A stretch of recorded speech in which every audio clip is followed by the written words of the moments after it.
YouTube just changed, so that's a good sign. I have YouTube open on another window just to see if it all worked.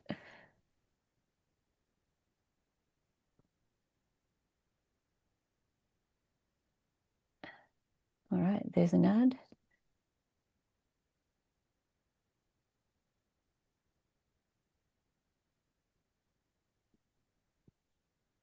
Hi, everybody, and welcome to episode 15 of Hear Her Roar. As you may see, we were supposed to have Tasha Gale on this evening, but unfortunately, Daniel is sick in the mic'd up studios. So we're not in the mic'd up studios. I don't have Tasha Gale with me, but I am very, very excited to have Adel back for his second round of Hear Her Roar. Thank you so much for joining me this afternoon, Adel. My pleasure. I'm used to coming off the bench, so it's probably something more Gary and Eddie are used to doing. But I'll take the reins this afternoon in doing that. Yeah, no, very excited. So we have had the opportunity to move Tasha for forward 2 weeks. So when we are back in the studio, we will be looking to have that episode with Tasha. So everybody that was keen to see that, please definitely stay tuned. It will be coming very soon. Sorry, I'm just trying to get all my screens working. There we go. So once again, we are very excited to be supported by our two amazing sponsors, the Sydney West Furniture Repairs Group with Linda and Phil and the Village Florist in Hunters Hill. You can find all of their details on our Instagram page, and we are really, really grateful for their support. Um, so Adele, it's only been a month. It feels a bit longer than a month since you were on last. What's been happening in that time? Anything exciting to share with us from the world of Adele? No, I think it's probably more highlighting. I mean, obviously the men's team is while the men's team is going downhill, I couldn't be more impressed with the women's team. So I think that's probably the most exciting thing going on at the moment is watching the girls really perform well and yeah, do us real proud to start off the season. So that's probably been the highlight of my month. Probably sounds a bit boring, but is what it is. No, no, I would have to definitely agree there. It's been a bit of a tough slog being a West Tigers supporter of the NRL over the last couple of weeks. So definitely having the girls as something to focus on has been awesome. But we might jump straight into it. So last time we spoke quite a bit about your sort of your involvement in the women's West Tigers pathways and rugby league in general. But this week we're going to sort of focus on a few things that are making a bit of noise around the world of rugby league in the women's game especially. And last week, Rachel and I spoke about this a bit on the pod, and we had quite a bit of interest in what we had to say. But to say less podcast girls, so Millie Elliott, God, I can't even remember Olivia Koenig and Keely Nizza are three Roosters girls who have a podcast. And last week, the beginning of last week, they sort of started to talk about the idea of there was a lot of sort of talk in the first couple of rounds about a two-horse race and that it's the Broncos and the Roosters and then daylight between everybody else. And Olivia Koenig said that anybody that suggested that or believes that has a victim mentality when it comes to the salary cap and the competitiveness of the competition. So Rach and I sort of hit back a little bit with our little talk about it on the pod last week. And then the girls jumped back on their pod again this week and continued the conversation. So we figured, hey, if they're going to keep it going, we might as well keep it going because it's definitely a topic that needs to be discussed. So what was your first reaction when you heard those comments last week about the victim mentality and the bullshit discussion around the competition as it stands? Well, I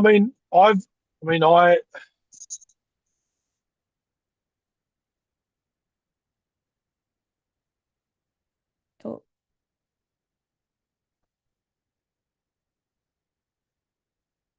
sorry, guys. Looks like we have lost Adele.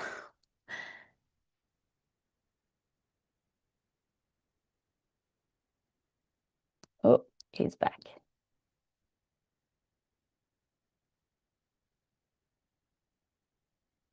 Sorry, guys. a bit of a that's the old good old days of Westlife podcast that used to happen to me. I just cut out then randomly. But are you happy for me to continue where I was Yeah, going? Or we literally heard yeah, nothing. We heard none of that. So, okay. So I mean, they had this conversation on their podcast at the back end of last year as well, and they talked about sort of the salary cap and contracting. And you and I touched on it the last time we had a chat. And look, the girls obviously provided a bit of information, but there's obviously specifics of the information they don't provide. And that's the key to what the salary cap issues are.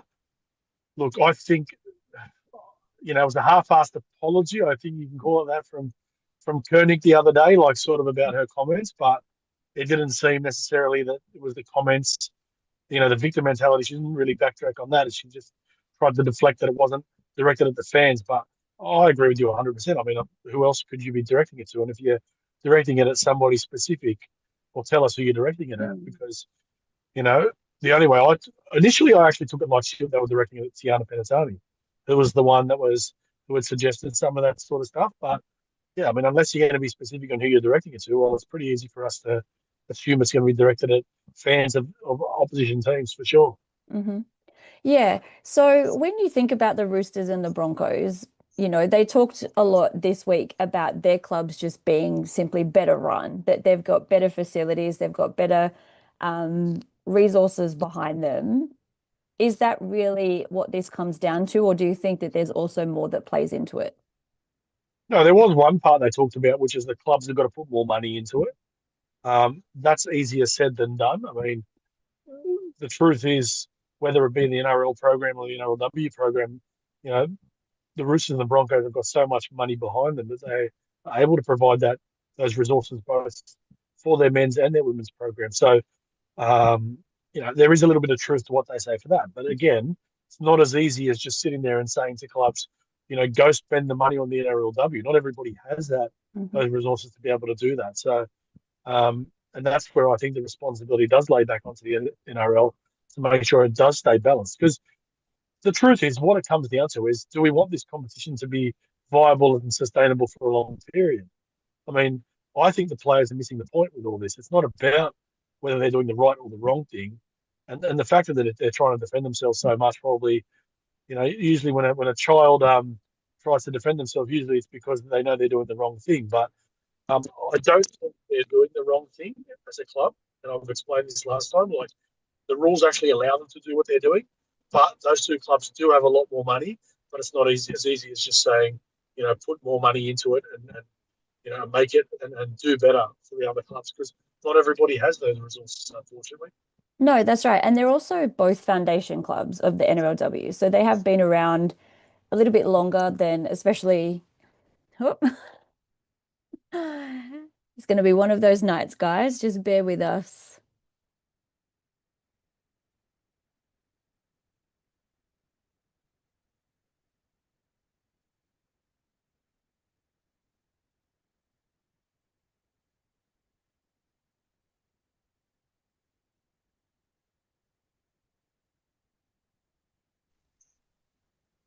So I figured it out. Every time I touch my AirPods, it does that. Right. So I apologize. I am an old man, so I do apologize. I'm That's not the best okay. We're technology. all learning here. We are all learning. Basically, what I was saying was that the Roosters and the Broncos are also foundation clubs of the NRLW. So they've got a bit of history behind them. They have, they've got the runs on the board. They've got the backing of sponsorship long term. They've got the ability to increase that revenue over time.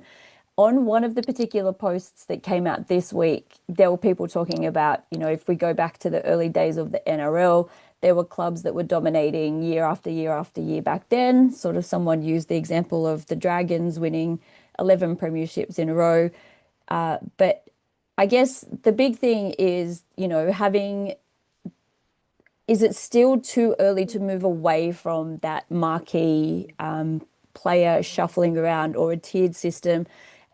Is it too early to move towards giving clubs basically free rein of how they do things, or should it still be managed in a way where it still fairly evens out the competition in order to help grow and to produce a better quality product? Look, I think it's hard for me because I have the opinion as a male, it's easy for me to sit here and try to tell the females how their game should be. The responsibility is on them and the RLPA and how they've negotiated the CBA. Now, I know in the last CBA, the priority was, and the talk was, let's get the minimum salary up. Now, what that means is the fact that they get the minimum salary up, it just means that I think it's faster to get the game to become full time. But what that's created, the fact that the minimum salary is so high, it means from a salary cap perspective, sorry, the gap between minimum salary to mid-range salary is non-existent. And to me, that never made sense because you've got an 18-year-old girl who's player 24 in your squad who's on, for example, I think next year the minimum salary is like nearly $50,000. Now, if you that takes up something like 80% of the cap once you equate that to all 24 players. So I actually think the error they've made is they've lifted the minimum salary too early, too quickly. Hmm. And the reason they're doing that is because they're trying to fast track get the game to become full time. Now, the way they offset that was basically by saying we'll lift the minimum salary, we'll allow the everyone to get paid a little bit better, but us marquee players, what we want is to be able to get paid by the club extra to do jobs with the club. Now, the girls talked about it in their podcast, and for example, I think Olivia Koenig said that if she's not doing the work that she does with the club at the moment through I think it's their Indigenous program, and whatnot, which is great that the clubs can offer that.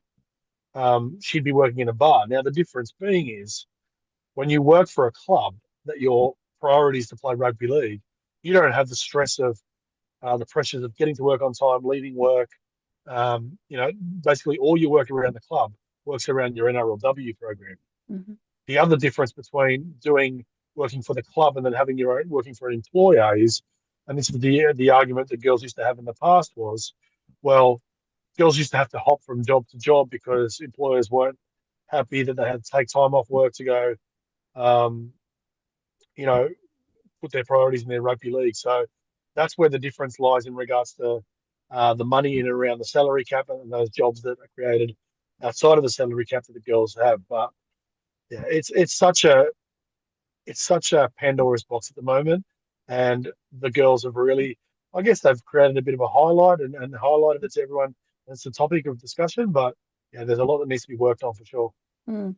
A lot of the sort of comments that I read this week, especially after Millie sort of spoke specifically about Penrith, how people aren't saying that Penrith should get rid of players and give them to other teams because they've won four competitions in a row and been in an extra grand final, was that there should be no comparison between the men's game and the women's game at the moment. The women's game isn't generating as much revenue as the men's game.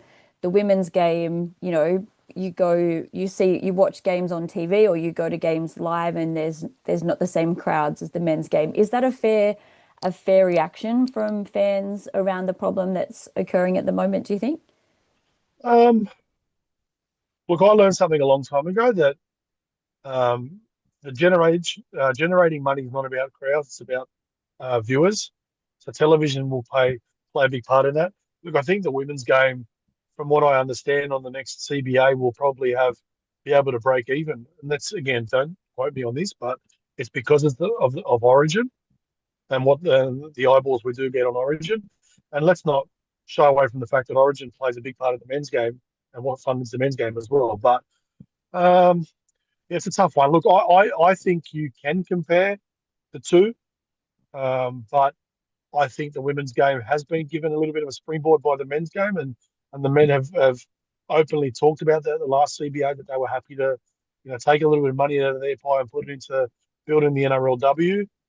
Um, Look, I'll give Millie credit. I think Millie's been one of the few that over the last couple of years hasn't sat there and sort of, I guess, had a bit of sort of trying to demand things from the NRL in regards to money. Like she's had some pretty good comments over the last, or balanced comments at least over the last couple of years around the sort of money that needs to go into the game. Now, comparing it to Penrith, I reckon she's woken up today and realised that that's a silly comparison because if you actually want to go proportional wise of what Penrith have had to lose because of what the salary looks like in the men's game, well, the Roosters and well, not so much the Roosters because I'm going to have a dig at them. They, considering they've had all this, they've actually won much over the last couple of years. So realistically, they probably wouldn't pay the price for it as much as anyone else. But it seemed like the Broncos probably would have had to lose a lot of players, and we did see that from them last year. I mean, they had to move quite a few girls on at the back end of last year. So yeah, I don't think it's the same comparison comparing Penrith to what the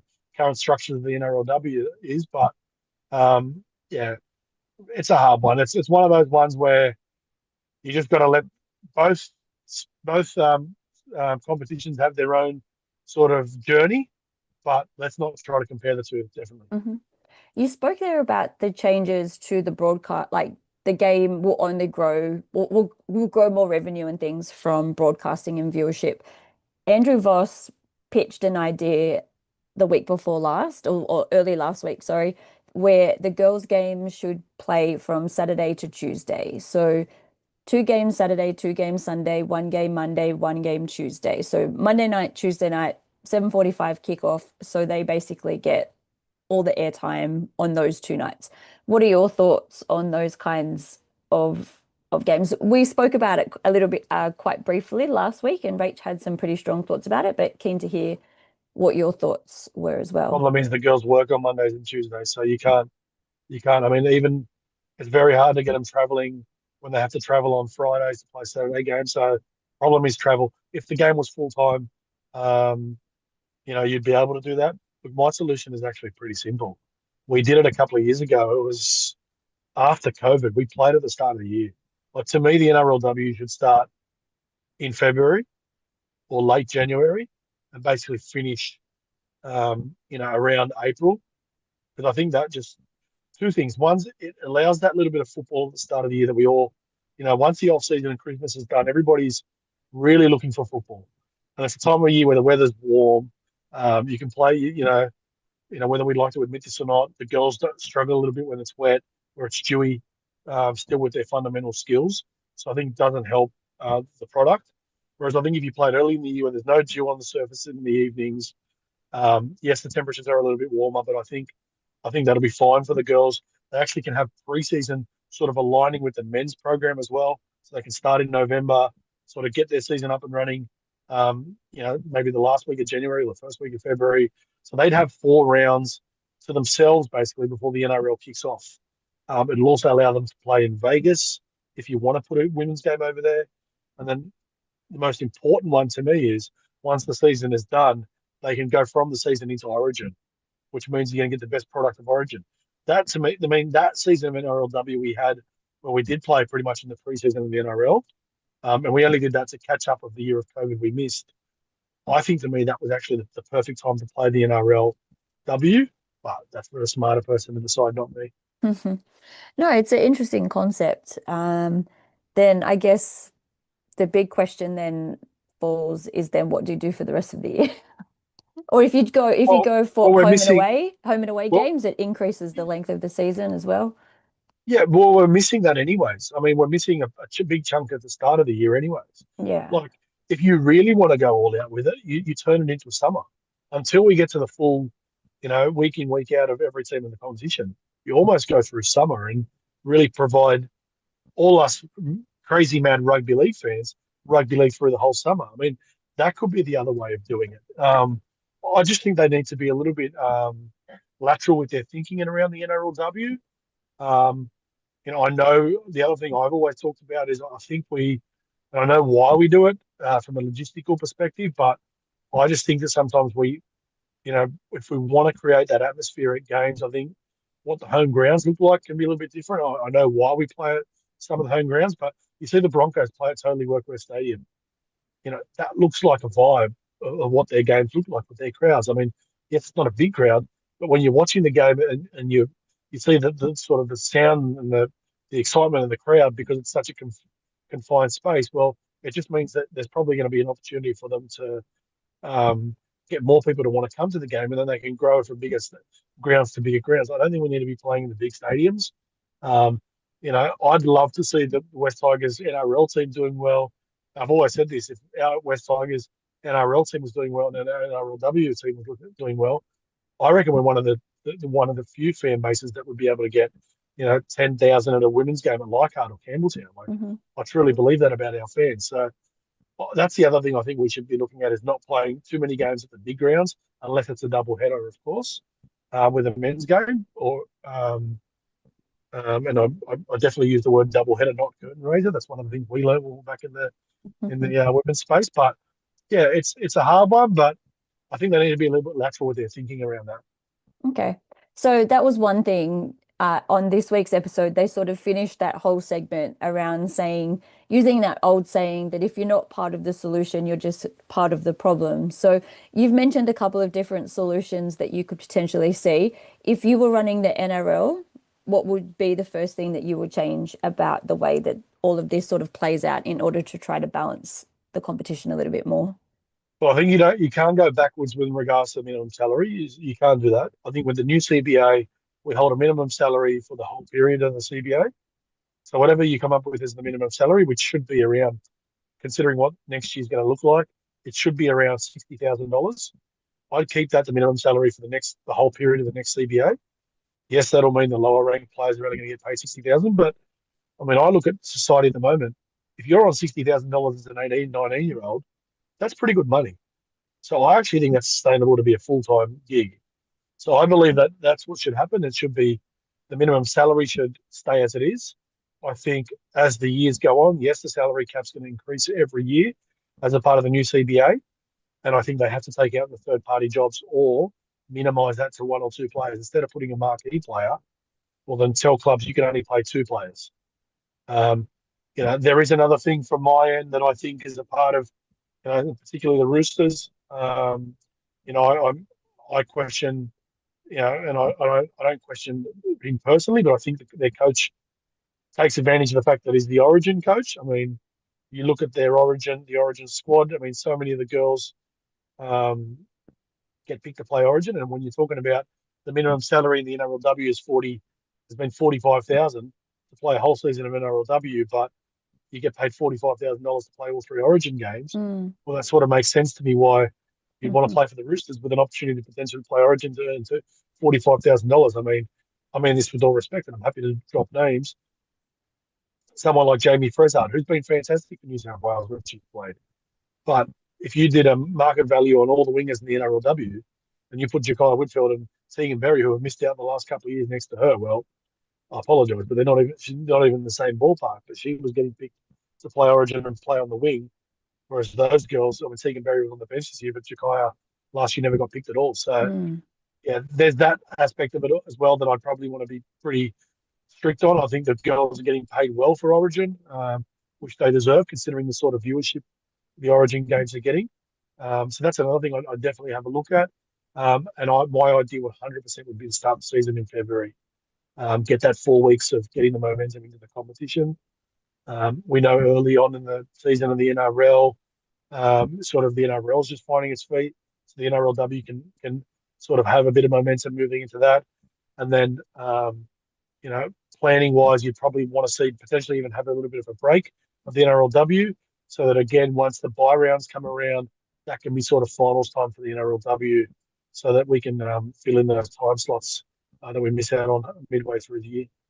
Oh, cool. Some very, very interesting thoughts to ponder there. And um, you've been around this game a long time, so I can only imagine that you've thought about this quite a bit. So it's really great to hear your kind of thoughts on how you think that the game could be improved, which is exactly what the girls called for. They called for, ideas, thinking outside the box, and there you go. There's a good number of ideas to really start to help to change the way that the competitions run at the moment in the hopes of yeah, not even like you don't need to even out the competition. It just needs to be, sprinkled out a little bit more than the way it is at the moment. But on that note, let's jump in and have a look at the game that we played on the weekend against the Roosters, where we played our first home game of the season. So round four, we were at Leichhardt Oval on Sunday night at 6:35, and the girls had suffered their first loss against the Broncos the week before.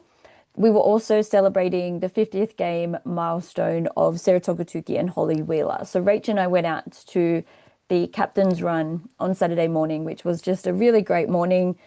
There weren't a huge number of people there, which, understandable being Saturday sport. There was the buses on the way to Canberra for the men's game, but it was just a really nice vibe. The girls were really excited. They were all getting around Sala and Holly. And as always, every time we interact with the girls, they're always just so lovely.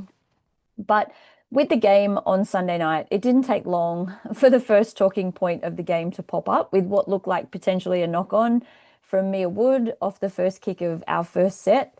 Even the commentators thought that it had gone forward. There was a little bit of confusion from them as well. What did you make of the start to that game? Did they get that call wrong in particular, or was Yeah, it I mean, it's playing? unacceptable. The facts are that's an unacceptable call. You cannot miss that. Um, I was sitting at home watching the game in preparation for claws out on Sunday night, and I was absolutely furious with the first 20 minutes. I mean, it's hard enough playing a team like the Roosters with the type of squad they've got. My sort of theory is they don't need any more help, but they really got that in the first 25, 30 minutes. I mean, I credit their coach. I think he's put a bit of pressure on the referees over the last couple of weeks in his press conferences, and really sort of, I think, sort of talked their way into what that first half looked like. But yeah, that first knock on. I mean, I just don't understand how you could see it any other than knock on. I mean, I know sometimes there's some calls that you could sort of go 50-50 with, but that was a clear knock on. And that was the start of the rot because for me, again, a quality side like that, you can't be giving them 70-80% of possession, which is what we did, especially at field territory early in the game. Mhm. I thought our girls did a really good job to hold on. For the lead to be as small as it was, I know that sounds ridiculous, but a team like the Roosters, great front runners, really good team, and you give them a lot of position like that. With the firepower they got, well, it's going to be hard to stop them. But I thought we did okay, but yeah, disappointing to not be given a sort of an equal start in that game for sure. Yeah. So despite that call not going their way in the first 6 minutes, they did defend that quite well. So Namoy came out with a great tackle on Isabel Kelly. There was a few questions about her ability to be able to defend against such a quality edge in the game, but I thought she did really good at holding her own. Caitlin Turnbull saved a try with a brilliant tackle on Etessa Pule. And then, despite spending almost the entire first 10 minutes defending their own line, they did manage to keep the Roosters out. But eventually, Millie Elliott sucked in four defenders. The Roosters shifted it quickly, and then our edge was left wide open, and Jamie Frezard crossed in the corner for the opening try. Then a couple of minutes later, Kezi got pinged for a high tackle. Again, the commentators questioned whether this one was a little harsh. So by this point, you've just sort of said already that there were a couple of calls that you didn't agree with in the first half. But do these things affect the players, or do you simply have to move on and deal with it and worry about it at the end of the game? Well, when you're playing it, look, I mean, the girls, the Roosters girls can say whatever they want. This competition 100% is a two-horse race. The players 100% know that when you're coming up against the Roosters and the Broncos, psychologically you're half beaten before you even get there. So you're going to need a lot of things to go your way early to sort of try to build that belief. Now, I know it's easy to sit there and say, even as a coach, you shouldn't be talking like that. You've got to be positive. And I'm sure the coaching staff was, and there was no fear about taking on the Broncos. But consciously, we are humans and we sit there and we go into a game, and the girls would have went into the game on the weekend, knowing they're coming up against a team that's far superior to them on paper. Now, Hmm. does that mean that we're not going to go there and try to beat them? Well, of course not. But when you start on the back foot so much, and the calls and sort of you're trying to build a bit of ruck speed, and we were not getting any calls, and then everything was getting called the other way. You sit there and you look at yourself and you go, hang on, this team is so good on paper. We know that they've basically lost one or two games in the last couple of years. And on top of that, we can't get a call going our way. Everything's going their way. And it plays with your mind and you start to really lose a bit of confidence. And I absolutely think it would have affected the girls. Now, again, it'd be easy for us to sit at home and say, well, it shouldn't affect them. They're humans. Of Yeah, course it will. Like, exactly. it's not easy. If you walk in as a lightweight boxer into the ring with a heavyweight, you probably know you're going to lose. You're going to give yourself a puncher's chance. But if early on in the fight you can't get a punch in, well, you're going to be in big trouble. So Yeah, that's yeah. that's probably the best way to put it from my end. Yeah. Well, it didn't take long for them to to run basically exactly the same line. Again, Embass was caught again in field by quite a bit, and Jamie Frezard ended up with her second try of the night. And then they scored on the other side with Isabel Kelly, and within the first 12 to 15 minutes, the score was already 16-0. We managed to get it down the other end, but then we were deemed to have knocked it into touch, but Embass was adamant that she didn't touch it. We challenged, won the challenge. We're given the scrum, passed it twice, and to Brooke. Brooke goes low to the line, and she was deemed to have knocked the ball on. which Again, was which was a clear strip. watching the replay, exactly, it was a clear strip. Um, but they didn't challenge that one, which is hard when there's, bodies everywhere. You sort of think, do you risk your challenge that early when Brooke wasn't 100% sure herself? But a few minutes later, we then had our best attacking chance of the half. Kezi made that amazing line break, linked up with Christian, who then passed the ball to Shaylee, who had two unmarked players outside her, but unfortunately, we dropped the ball again. So against sides like the Roosters, are these moments that you simply have to nail, or do these things happen to everybody? No, you got to nail that. You're selling Christian. Sure, that was an outstanding pass you threw. Um, no, but yeah, that and Shaylee would have been disappointed dropping that ball. I think it's a try if she catches it, but again, that's the pressure that gets built in those sort of games when you get a little bit more tense and you're behind on the scoreboard and things aren't going your way. So you sort of try to grab those opportunities literally as much as you can, and not necessarily you're going to be able to execute. But I was so disappointed in that moment there for the girls because I think it would have given them a bit of a boost. Hmm. But yeah, that's one of those things where I think they'll learn from it, they'll improve from it. Yeah, especially when literally probably the next set or two, they went down the other end and Amber Hall crashed straight over the top of three of our players to score under the posts just before halftime, and we went into halftime 22-0. So the second half actually started again with another successful captain's challenge. Lily was ruled to have knocked on, but the replay showed that Jasmine Strange had to strip the ball this time. So they did very well to challenge two calls that otherwise would have gone against them. But unfortunately, again, moments later, Paki climbed over the defence with another kick from Kelleher. Her kicks were just pinpoint all night. I think she ended up with 5 try assists by the end of the game. But then we've already talked about some unusual calls and unusual moments of the night, but with the next one, the bunker intervened to sin bin Isabel Kelly for a hip drop tackle, except the tackle was in the lead up to that particular try. So the try had been scored in that set, but then Isabel Kelly got sent to the bin for a hip drop within that particular set. With I'm fully I'm 100% for protecting the players, making sure that they get the hip drop out of the game, as we're seeing a few more of them in the NRLW, which is a bit worrying. But should play have been stopped immediately, or should that try not have been allowed if it was within that play? Well, I seen it live. It was on Harmony Crichton, Hmm. the hip drop. And Harmony actually doesn't. She gets up, plays the ball, and then she sort of stretches her knee. And she's obviously had some serious knee injuries over the last couple of years. Look, this is why, and I know us fans don't like this. This is why, as a coach, if you feel like someone's dropped your body weight on your leg, you stay down Hmm. because of that current situation. Now, I'm going to be honest. I'm going to be a bit brutal here. I was very disappointed, one, with Isabel Kelly's reaction, and then post game with her almost dismissiveness of it, disrespectfully, I think, because she could have. It was a bad hip drop. She could just. It was only through bad luck that, or good luck, sorry, that Harmony didn't get injured, especially someone that has had such a bad history with knee injuries. So, um, should play have been stopped immediately? Well, I'm guessing they've reviewed it. Well, the moment the game, what precedence is, if they decided that it was a sin bin offence, the game should have been stopped immediately. But I'm guessing they've actually decided it after the try's been scored. Now, Mm. I didn't time it, but I think it would have been at least a minute after the hip drop happened. So if it took them that long to decide it was a sin bin, that's sort of concerning for me because I believe that if, and I know the bunker has straight access to the replays, they should have stopped the game whenever they decided that it was time for a sin bin.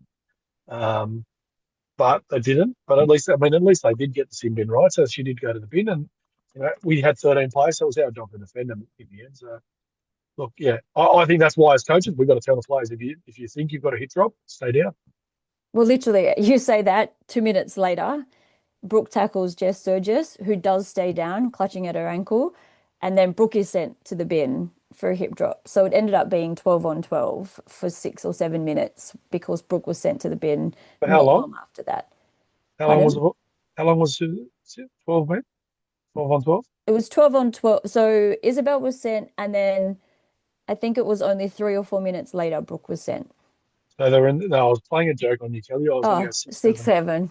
Sorry. That's Ooh, my straight over my trademark. head. That's my trademark Yep. on claws out. And Yep. I know. yeah, That's what happens when you've been out of the classroom for so long. All of these that's things go okay. straight out of my over my head now. Um, but yeah, so Brooke was sent to the bin for what I didn't think actually was a hip drop. She did pull Jess Surges down from behind, but she didn't put her weight on her legs. But I don't even know what a hip drop is anymore, to be completely honest, because sometimes some games you see them and you think that's a textbook hip drop. Other times you see them, you think that's not a hip drop, and they get sent. They're so. Look, Kelly's one to me was bad, but Harmony didn't get injured. So that surprised me that she went to the bin. The moment the player looks like they're going to get injured, it looks like the officials send them straight to the bin. But then last week, or not last week, the week before, there was a lot of really bad ones, and no one went to the No bin. one went to the bin, yeah. So yeah, it's been inconsistent. But look, in that game, I guess they seem to be in two players from each side. You know, play on as far as I'm concerned. But Yeah. yeah, not So ideal from our angle. no, while both players were in the bin, Jamie Fraser did cross for her hat trick from another crossfield kick from Jocelyn Kelleher. So a question, have you been impressed with Kelleher this season, or was that just a fluky game? She's always had a really good kicking game. She's had that for a very long time. Even if you respectfully go back about 7, 8 years, sort of when the kicking games of players in the NRLW wasn't at the level it is now. She was always someone that was a really good kicker of football. So she's always had a really good kicking game. It's always been her strength of her game. So yeah, not doesn't surprise me at all that she's able to kick the football really well. In regards to all the other aspects of her game, I mean, I think she's improved her running game as well. But yeah, I think Tara Lakin's the number one attacking player on that side, and she was a big loss for them the other day. But Keller has always had a really good kicking game for sure. Yeah. So after that, to the Tigers' credit, they didn't stop competing. Racey McGregor produced one of the Tigers' highlights of the night with a pinpoint crossfield kick to Mbas, who went up over Frezard to score the Tigers' first try. And then not long after, Ray Seen then found Shanice Monshau, who was able to shift the ball to Faith, who then threw a beautiful cutout pass for Lily to score on the other side of the field in the other corner. So both of those tries were really well played, really nice attacking lines, getting out to the edges. But unfortunately, the Roosters then had the final say. Jess Surgis came back onto the field after that foot injury, and then Kelleher was able to nail the conversion, and it ended up the final score being 48-10. So when you compare when you compare the Tigers to the Broncos and the Roosters, who have just played over the last fortnight, is there a gap in talent, a gap in experience, or is there something else that you're seeing at the moment that you think, or basically sort of what we've already talked about everything today? Well, I think if you go to the next level of players, team, sorry, I think definitely our girls are finals contenders. I think if you look at the teams below those top two, I think it's us, the Sharks, on their day. They can have a really bad off day. And the Warriors. I think Canberra, a team that always start the year pretty well, but sort of fall off. I just love, and I'm going to give really good credit, big credit to our staff. I just love the aggression our girls have got. Like, there's a lot more intent in what we're doing defensively. You can tell they've changed a lot of our structures. Now, it does help having Racine in the halves with our attack because she's a genuine seven. She's a high IQ footballer who's going to be able to lead your team around the park. But you can tell some of the different changes they've had. Now, as a team, we've now been in the NRLW for 4 years. I was involved in year one. Besides year one, this is the best start to the year we've had. But I think this is probably, sorry, year one was our best start we've ever had. We went 2 from 4. We're going 2 from 4 again this year. I'd say this year we've probably looked better than what we did in that year as well. Purely off the back of just what our intent has looked like with our physicality. And I've been really impressed with that. So you've got to give the credit to the staff and the players because they've obviously put in really well through the off season, and they've got their plan in place. In saying that, this is the money rounds coming up the next 3 to 4 weeks. And I reckon injury is going to play a big part of that. We got pretty lucky on the weekend with suspensions, even though I didn't think we should have been, but anyone should have been suspended. But there were some charges that were sort of not suspension, so that's a positive for us.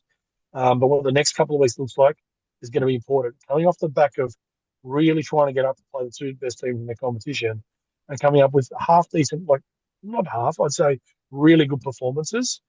And that's what you sort of have to judge the girls about. Their full performances, which I think were pretty good.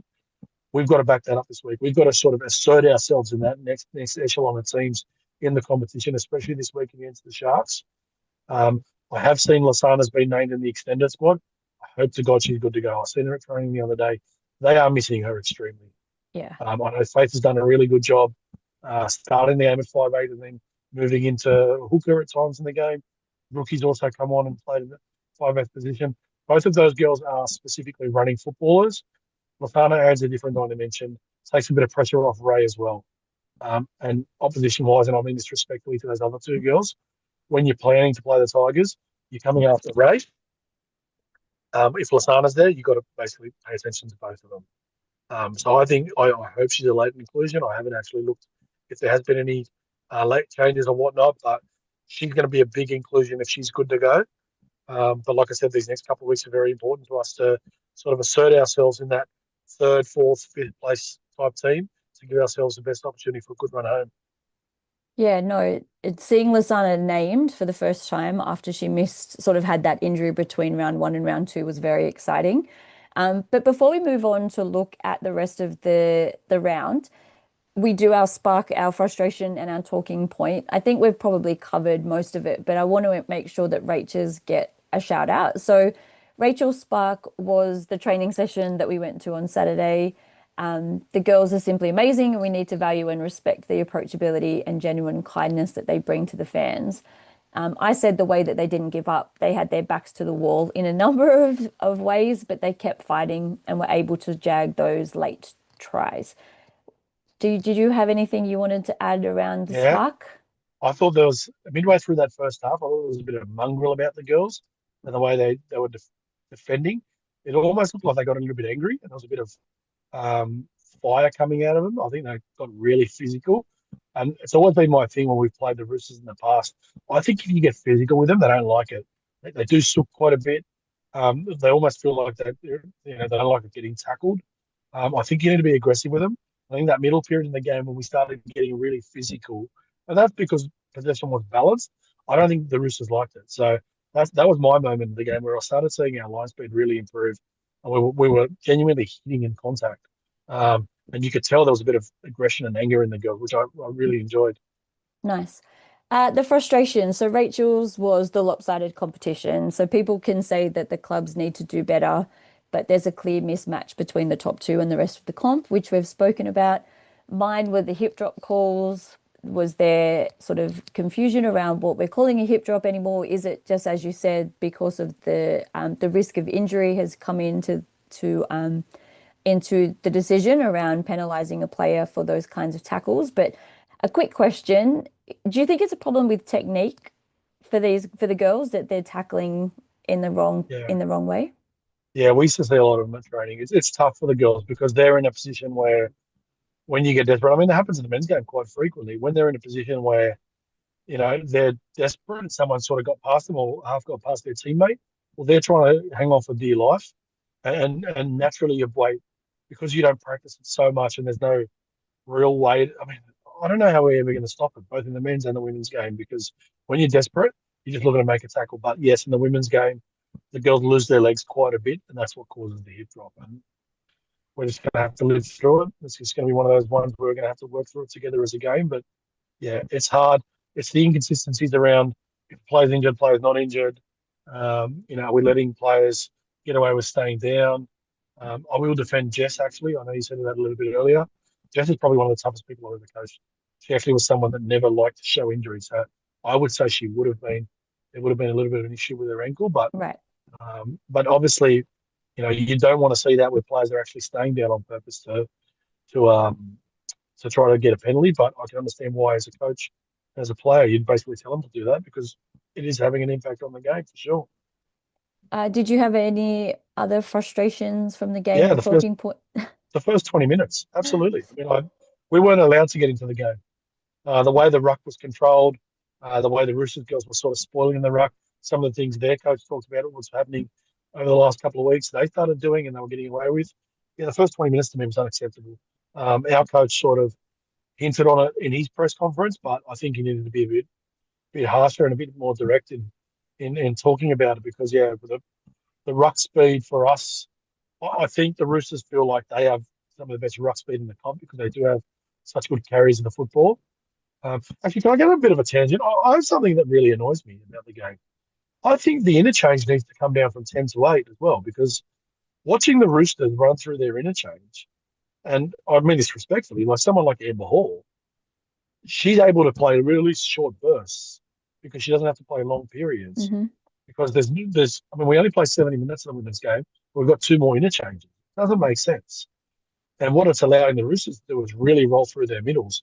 And they're only having to play 10, 11, 12 minute spurts. There's no real tiredness in the game. So that's another one I want to change. You get the interchange down to 8, for Yeah, sure. I think we only had 8 changes throughout the game, and the Roosters used all 10. Yeah, they do it because, I'll say this openly. They've got, they're not as mobile. They're bigger size girls in their middle who they use. Nasio, um, Rima Butler, Amber Hall, Tessa Poulet. These are girls that don't play big minutes. Hmm. So that you've got to use them in short spurts. And the interchange again suits the Roosters. I mean, we see the Roosters, the coaches complain about a lot of things in the game. Notice they don't complain about the interchange. The last thing was the talking point. So Rachel said Queen Sala. That's the new name that she's given Sala. She has dubbed her the Appy of the NRLW side. She salutes her and praises her and believes she's an absolute legend. For me, I think we've talking about all my talking points for tonight, but definitely echoing Rachel's points on Sala. I did bump into her at Concord yesterday, and they were having their one and only the training session of the week last night because they're flying to Wagga on Friday. So, yeah, she was keen to get back out there and glad she only copped that fine Yeah, I for. don't like it. I don't. She's fake Samoan. She's not a good runner of the football. She doesn't know how to tackle. She thinks she's got a step on her, but she doesn't. Nah, she's no good. All right, let's quickly. That was a joke, by the way, everybody. Yes. Did you have another talking point? I think we are probably all out of talking points, but I'll throw it to you for No, one last thing on no, that game. No? no. Was that the last game at Leichhardt Oval? No, there's one more. So Okay. the girls play I think it's the Raiders on a Friday night in a cup Well, in. contrary to what the Roosters girls said on their podcast, if they're calling our fans disgusting, that means our fans are doing the right thing. So, our fans, let's double up next time we play Leichhardt. Let's fire up again. Yeah.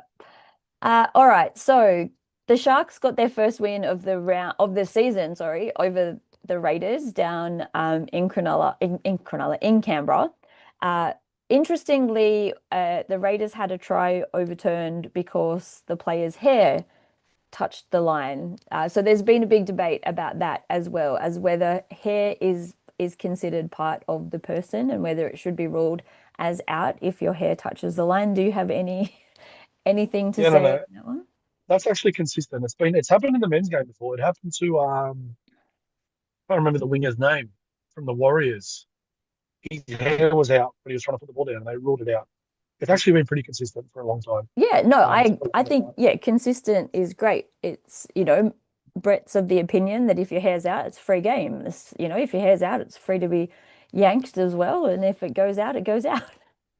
I know there was a discussion point early on in the NRLW about the players' hair can't be past their shoulders, because once it becomes past, it's almost equivalent of being a part of the jersey. Mm, So I know there was a discussion about that really, really early on, but obviously we never went through that. I remember someone like um, Jakaya Whitfield, for example.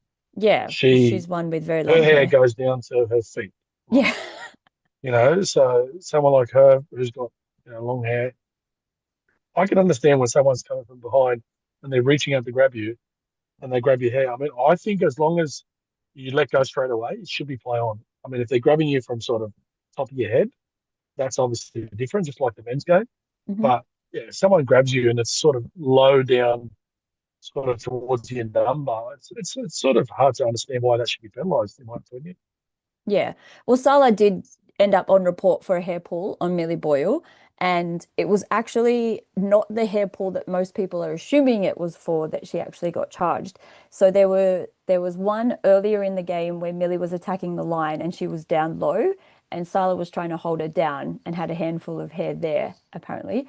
But then there was the other run where she'd grabbed the back of Millie's jersey, so she had the collar, but ended up with a handful of hair at the same time. It was actually the one where she was on the ground that she was pinged for, not the one where she was Yeah. pulling on the collar. Looked more forceful, I guess, because she did actually have the pull on the collar, but she wasn't actually pulling on her hair at that point in time. Call me old school, but get on with it. Anyway, the Bulldogs went back to back. They got up over the Dragons. The poor Dragons have only scored 8 points in their last two games. The Gold Coast Titans then defeated the Cowboys 34-6. So the Cowboys are now 0-4. So they're not having a very good start to the year. They missed another 30 tackles and had another 12 errors. The Warriors defeated the Eels 14-12. This was actually quite a good game. I watched this one before we sort of left to head. No, yeah, maybe I can't remember. I watched it anyway, and the Eagles were really unlucky in the closing minutes to have a try disallowed because apparently there was a forward pass in the final pass. And then the Broncos 30-12 over the Knights. It was 12 all at halftime. I thought the Knights were doing a really good job of matching it to the Broncos, but by the end of the game, the Broncos had sort of run away with it again. Tamika Upton, another double. 19 offloads. So the Broncos are averaging something like 11 or 12 offloads per game, and they're really just able to capitalize on every piece of that second phase play that they're getting out there. Do you have any thoughts on the round? Did you catch anything? Yeah, I mean, the Cowboys, I really worry about them. I think they're I mean, in all the years of the NRLW, I think they're probably in the bottom team I've ever seen playing in the competition, which is very disappointing. I think the Titans have, I think their form's a little bit fake at the moment, or false, not fake, false at the moment. I think who they've been playing and sort of scenarios and game situations, I'd like to see them come up against us or, the Warriors to sort of see how they can handle that. Because that'll be, I think, a bit of an interesting battle. And the Sharks are that up and down team, they'll lose at home a game they probably should have won the weeks prior, and then they'll go to Canberra and beat Canberra.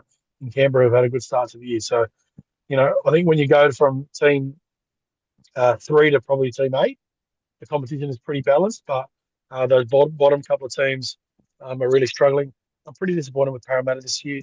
I thought they were actually going to have a pretty good year, but yeah, they haven't been going too well, and the loss of Kennedy Cherrington obviously has been a big one for them. But yeah, I'd say that it'd be interesting to see how those teams go because the competition looks like it's going to be a battle of seven teams to make the finals at the moment. So um, yeah, we want to see some improvement from those bottom teams for sure. Yeah. So speaking of that, we have Magic Round this weekend out in Wagga Wagga. So our girls take on the Cronulla Sharks in the first game of the round at 11:35 a.m. on Saturday morning. On the post I put out on Instagram, it says 11:35 p.m. I don't know what I was thinking with that one. But the team is fairly similar to the team that ran out on Sunday night. As we said, Lasana has been named on the extended bench, though, so there could be some late changes. But at the moment, we've got Caitlin in fullback, Emily and Lily on the wings, Nomoy and Shanae in the centres, Faith and Racine in the halves, Sala with Shanice in the front row, and Salma in that hooker position, Kezia and Shaylee in the second row, and Holly Wheeler in lock. And then on the bench, we've got Christian, Portia, Harmony, and Brooke, with Tara again dropping into the extended bench alongside Lucy, Tyler, and Leah Ollerton, as well as with Lasana, as we mentioned, who has been named for the first time since round one. So, what are your thoughts about this game? What do we need to sort of look out for? What do we need to change between the last 2 weeks and this week? No, not much to be honest. I think just making sure we're continuing to build. I think it's the most important game of our season, to be honest. I think this will put us in good stead. If we can win, we're going to win this weekend. I think that'll springboard the rest of our season off the back of playing the two best teams in the competition. And from everything I've seen in the first 4 weeks, there's no reason why we can't. The only way we lose this weekend is if the girls sort of drop their intensity of what they've had, not just for the first couple of rounds, but throughout the last couple of weeks as well. I think physically, like I said before, they've been really, really good. So we want to see that. It's they handled the travel the first couple of weeks, or was it round one? Where did we play round one? I can't Round remember one now. was Combank. Come back. So it was round two and three where we went on the road, Yeah. and we handled. I thought we handled that pretty well. So I want to see how we handle going to Wagga, Country Town, all the other teams in town. I think that can be a little bit of a spanner in the works, but yeah, I want to see how we handle it. But we need to go there on a mission. It's got to be a business trip. Turn up, get the 2 points, come home, and let's build our season. Um, I know they try to make it a festive weekend and it's about promoting the game, but we're the West Tigers. We're a club that hasn't had much success. Our women's program has got wooden spoon after wooden spoon. We've never made the finals. It's business for us. Yeah. Let's turn up there, get the 2 points, come home, and let's build our season. And we can have it and enjoy our season as we go off the back of this. But I want to go in there with a business mind mentality, ambush everybody, win those first 2 points, get on the plane, get home. See you later. Enjoy your magic round. We're coming to win a game of football. Mhm. I want to start building that bit of success for our girls, and I want to see that from them this week for sure. Do you think being the first game of the six has that advantage? I'd love that. I'd be sitting there telling the girls, we're getting in, we're getting out, we're coming home. We're going to take the 2 points. We're gonna take we're going to put our stamp on Magic Round. Everyone else can play their games. We've had our 2 points. We'll go up the ladder. We'll get home. I'll even throw something for the girls on Sunday together to have Sunday together to watch Magic Round and say we're building into our season. Like, they can have their Magic Round, they can have their fun, do whatever you need to do. We've got to make this about us. We've got to really stamp our authority on this competition. Let's do it by beating the Sharks this week. Mm-hmm. Yeah, great. Is there anybody from the Sharks that you think we need to sort of put our focus into? They've named the same 1 to 17 as the side that beat the Raiders last week. They No, I have think named Tiana on the extended bench as well, so she's potentially close to coming back from her calf injury. well, if Tiana's playing, you attack her side with um, the idea of trying to play because she does jam a lot. But that's obviously structural stuff and football stuff. Look, the Sharks are the type of team if you don't give them possession, they struggle. You need to take possession away from them. They've played the same football for a long time. Their coach is the same coach that played against us, coach us in the Harvey Norman. Their style has not changed. They play exactly the same. They like to build through the middle of the field. They've got a really good kicker of the football in Shante Kiriaratu, Hmm. who kicks the ball really well. So they'll try to build pressure by turning you around, but just complete well and don't give them possession. If you get the ball down their end of the field, they're not a resilient football side. You will score tries against them, but you've got to make sure that you have at least 50-50 possession. That's the key with the Sharks. You give them a lot of possession, well, they probably will take advantage of it, especially with their two big middle forwards in the two Johnston girls. Yeah. But that's to me what the focus has got to be. Get to Ray, talk to Ray about getting our set completed, kicking the ball down the other end, and be happy to play boring football because they'll give us opportunities for sure. They're the two that well, literally all three of those were the ones I named. Ellie and Caitlin Johnson, or Ellie Johnson and Caitlin Johnson Green and Shante Kiriaratu, that she has a mean boot and now she's got a bit of origin experience under her belt, so she's only going to be better for that. But the Sharks are the team that we do have a winning percentage over. So in our three matchups, we've taken two of the wins, so we're going to keep that going on What, on what, Saturday. what we should also do is when Nevada George comes on the field, niggle her. I'm She's the sure there queen will be. niggler. She is And a make sure she Christian, I know you're watching. When Varda gets on the field, you make sure you sledge her. Yeah, Nevada was out there on Once, Sunday for Sala's 50th. It was yeah. lovely to see the girls out there. But Let's do a quick wrap up of the Harvey Norman before we wrap up. We're already at an hour, gosh. So on Saturday afternoon, after we went to the captain's run in the morning, Rach and I headed out to Lidcombe and watched the West Tigers Harvey Norman side beat the Cronulla Sharks 28 to 10. It was great. Sandy was out there, and I think there were ten of the NRLW girls out there getting behind the team, which was really great. So from Rach, she said that our outside backs dominated the scoring, but our forwards laid the platform. We never really looked like being beaten, and it's great to see that the fundamentals in their game is improving and combinations are also increasing as the season progresses. So Tia Jordan Vasilevsky scored two tries. Modesty Tefauni scored a hat trick, and then Latia Fusi scored the last two tries. So the girls did really, really quite well. There were still a few errors towards the end of the game, but they did well in order to overcome those and to stay on top of the game.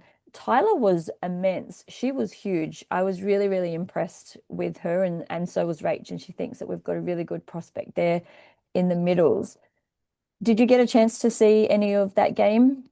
No, I was actually going to ask you how Lucy went as you got to the game. Yeah, Lucy played in a few different positions. She played a bit in the middle. She had a bit of aggro in her. The girls were always, anytime that she got her hands on the ball, the girls were screaming for her. Uh, yeah, she did very well. We thought she did really well. Dawn didn't play a lot of minutes this week. She sort of only played towards the end of the game. Leah played most of the game in the number nine. But there were a few there was actually quite a few changes to the side before we started. So it was a bit tricky for us to try to know who was who based on the number of changes. Yeah, I think you'll find Dawn is currently playing schoolgirl competition for Westfield Sports, so I'll probably be managing her a little bit because she'll be playing probably 100 minutes for them Right. in a 70-minute game a schoolgirl level. So I think we forget sometimes that she's in school. So I'm guessing she had a big schoolgirl carnival a couple of weeks ago as well. So I'm guessing, yeah, they're probably going to monitor her minutes Yeah, no, and over the she next she week. did very well when she got out there, but yeah, she did have limited minutes. So this weekend on Saturday, the girls take on the Wentworthville Magpies at Ringrose Park at 4 o'clock in Wentworthville. So Rachel said that the Tigers are currently in eighth and Wenty are in 11th. Wenty have had a few big losses this season, but while you can't take any team lightly, we should be able to exploit their defensive weaknesses across the park. If our forwards continue to dominate as well as our bench, we should come away with the win. Have you we sort of spoke a little bit about the Harvey Norman when we spoke last month, but have you had a chance to sort of see any more of? No, I watched a little bit of their game against Penrith, but yeah, I didn't get to watch the last game against the Sharks, unfortunately. Yeah, cool. All right. Now, going to jump really quickly and talk about the boys. Not going to spend a lot of time on it because we're already over time, but Rach sent through her spark, her frustration, and her talking point for the Canberra game where we headed down to Canberra and got absolutely thumped by them. I don't even know what the score was because I turned it off before it finished, which I think is the first time in a long time that I have done that. So Rachel Spark she's always a fan of a debut and thought that Javon and his kicking game proved that he is NRL material. He wasn't phased by the big occasion and will only continue to grow into his first grade role. We need to celebrate our debutantes and get behind them so we can start building a stronger roster.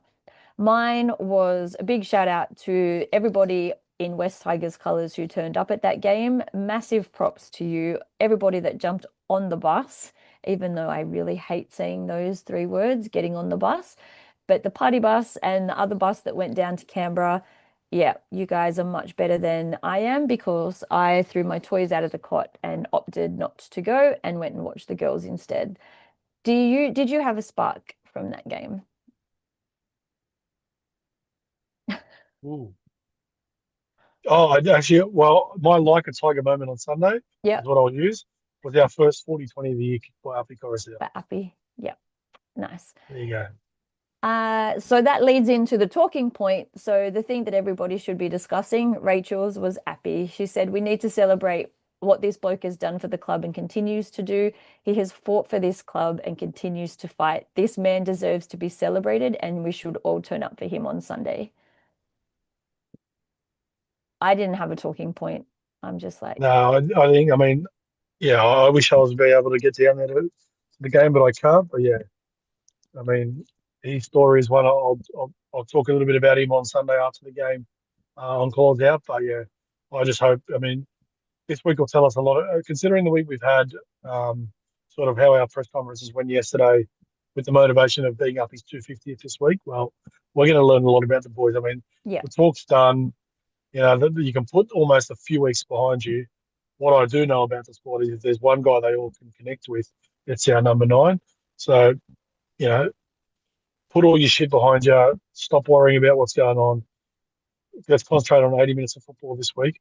And for 80 minutes, let's turn us into a team that everyone can be proud of. And if they don't do that this week, well, then there's some big questions that need to be asked for Hmm. sure.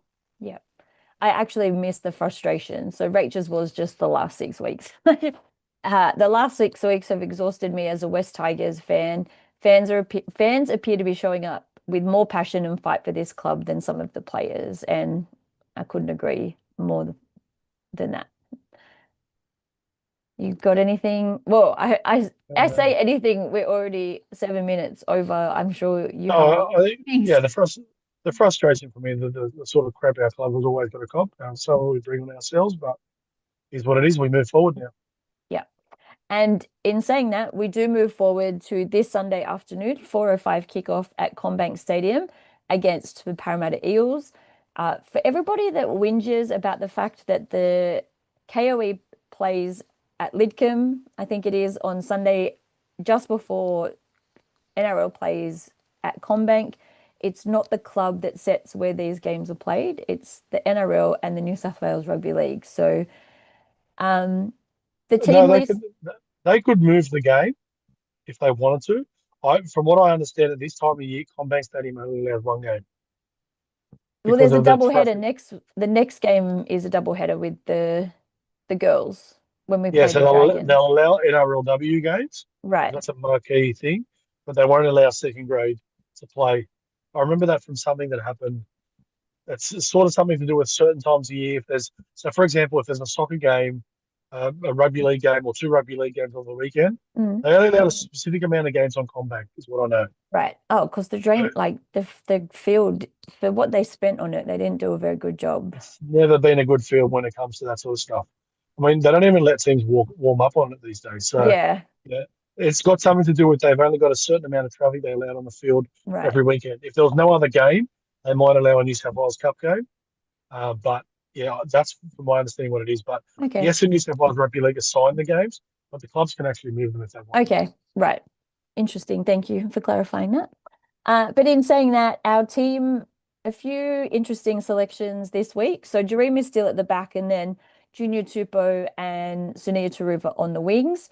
Hamasi Makasini is back in the centres alongside Patrick Herbert.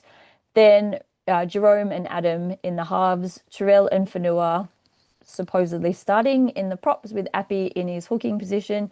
Samuela and Sione in the second row, and Alex Twal in the lock position. Then the bench includes Heath Mason, Charlie Murray, Alex Seyfarth, Tony Suker, Tristan Hope, and Stafford Toa. I literally was reading this and just going, uh, I just don't know anymore. Look, someone said something to me yesterday about the bench, and I laughed, but I'm not going to say it on here. But just have a look at that bench and then see if you can figure out what that person said. And it was pretty joking. So just have a look at the bench at some stage and try to figure out what they said. But anyways, yeah, I don't know. I mean, I think they're just trying things. They're trying a different combination. Um, I don't know. I mean, I'm presuming your Haywoods and your these guys they're playing to qualify them now for New South Wales Cup finals and Jersey Fleet finals. I'm not sure. Mm. But yeah, I'm not sure what the go is. I mean, I'm sure they'll have their theory and they're not going to tell us, but yeah, is what it is. And you just got to, I mean, there's one way to silence all these answers around selections is go out and win a football And game win a this weekend, football isn't it? game, yeah. My Simple. question is, where does the impact come off that bench? Well, it's never been a thing for me about impact. I know Rob Senior always talks about it. Like, you know, a bench is there to sort of give your starting 13 a break. That's the way I approach interchange. or to maintain whatever momentum you've got. So I think it's just our starting side will just play big minutes this week. I think Seyfarth will cover Twali, Terrell, and Fanua. He might even start. I think Tony Suka will come on as well, and Sione will go to the middle. So I don't think we're going to use that many players if we don't need to this week. That's my presumption. If you put me in the shoes of coaching with an interchange plan, I don't think we're using much of an interchange this week. But you never know. Okay, so considering everything that's gone on this week and last week and the 12, 18 months, 12 years prior to this Sunday, if you were in the sheds with the boys before the game, what is one message that you would want to get out to them? Um, I almost started swearing then. No, I think this week it's all about upping. I mean, when you're tired, or you think the game's gone, or you think you don't want to put in effort, well, just think to yourself, are you letting him down? If you think you are, well, pull your finger out and start playing again. Because I think that's what we've shown in the last couple of weeks. So there's been periods where people are taking plays off defensively, people are taking plays off, missing their assignments in attack. There's none of that this week. You're turning up every moment, every minute, every play, every tackle. And if you're starting to question why you're on the field or starting to get some of those thoughts, it looks like some of the players, the head noise they've had over the last couple of weeks are almost checking out mid-game. Well, think about your captain and think about, are you letting him down? If your answer is yes, well, pull your finger out and start performing again. Yeah, I love that. I love that. So I think we'll leave it there. Is there anything else that you would like to finish off with, whether it's for the girls or for the boys? Yeah, Rob Bashara Jr. have been beaten on two debates by me the last couple of weeks. So I just want to thank all the fans for voting for me. Appreciate it. No worries. Well, everybody, thank you so much for tuning in this afternoon. Don't forget our girls are keying off at 11:35 on Saturday against the Sharks at Magic Round. If you're looking for something to do on Saturday afternoon, you can head out to Wentworth Field to Ringrose Park at 4 o'clock to support our Harvey Norman girls. Then on Sunday, if you are heading out to Combank, we do have an ambush event happening with Sean Millercamp joining us. He's going to be answering your questions from 2:30, so he'll actually be interviewed by Gary. So those questions need to be submitted by our Facebook group or our Instagram page, and Gary will go through them and put together a little bit of a interview run sheet, and that will be recorded and shared on West Tigers TV. But once again, Adele, thank you so much for joining me this afternoon. Rachel will be back and will hopefully be back in the Mic'd Up studios next week. So sending a lot of healing energy to Daniel. I hope you're feeling much better and we'll see you next week. But again, Adele, thank you and go the Tigers.